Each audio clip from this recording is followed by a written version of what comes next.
À travers ce chapitre, vous allez acquérir des connaissances indispensables sur l'autisme qui vont vous permettre de perfectionner votre accompagnement auprès de ces personnes. L'autisme a été décrit pour la première fois en 1943 par Leo Kanner, qui est un psychiatre austro-américain qui accompagne principalement les enfants et les adolescents. L'autisme s'exprime de manière très variable d'une personne à l'autre, c'est pourquoi aujourd'hui on parle de TSA, pour trouble du spectre de l'autisme. Une définition complète est donnée par la CIM-10 de l'OMS. Ce handicap est donc classé dans la catégorie des handicaps mentaux.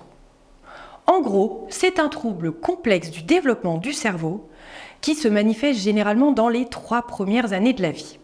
Ce handicap est défini par une combinaison de troubles dans 3 domaines principaux.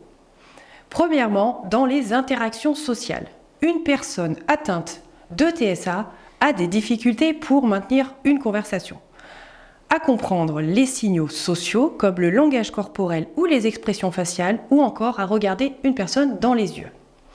Elle éprouve également des difficultés pour répondre de manière appropriée et de ce fait, elle a tendance à s'isoler. On parle alors de retrait autistique. Les personnes atteintes de TSA présentent souvent des difficultés de langage oral. C'est-à-dire, soit elles ne parlent pas du tout, soit elles vont utiliser simplement quelques mots ou encore répéter certains mots que vous venez d'employer, qui n'ont pas forcément de logique avec la conversation. On appelle ça de l'écholalie. La personne peut également parler de manière qui peut vous sembler étrange.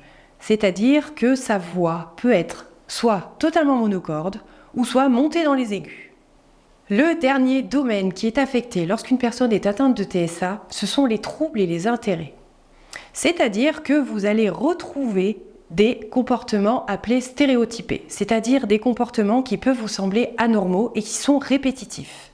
Comme par exemple, la personne va battre des mains comme si elle voulait s'envoler, ou encore va balancer son corps d'avant en arrière.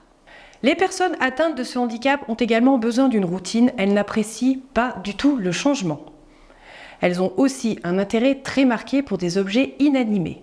Par exemple, un enfant atteint de TSA peut passer des heures à jouer avec les roues d'une petite voiture ou encore un morceau de ficelle. Lorsque ces personnes sont passionnées par quelque chose, comme par exemple un sport ou une activité, elles peuvent passer des journées entières sur ce sujet. Lors de ma carrière professionnelle, j'ai accompagné une personne atteinte de TSA qui était passionnée par le tricot. Elle pouvait passer des heures à confectionner un pull. Nous allons maintenant voir la prise en charge de ces personnes atteintes de troubles autistiques.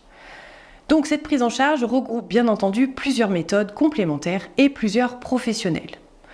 Concernant votre rôle en tant qu'ADVF, donc lorsque vous intervenez auprès de ces personnes atteintes de TSA, vous allez déjà devoir communiquer de manière adaptée, c'est-à-dire en faisant des phrases simples, claires et concrètes. Dans un premier temps, vous allez devoir vous présenter et expliquer pourquoi vous êtes ici. Assurez-vous que l'information soit bien comprise par le bénéficiaire avant de lui donner une autre consigne. Bien entendu, évitez les métaphores et l'ironie, puisque les personnes atteintes de TSA n'y ont pas accès. Vous trouverez ci-dessous des éléments qui vont vous permettre d'accompagner au mieux les personnes atteintes de troubles autistiques.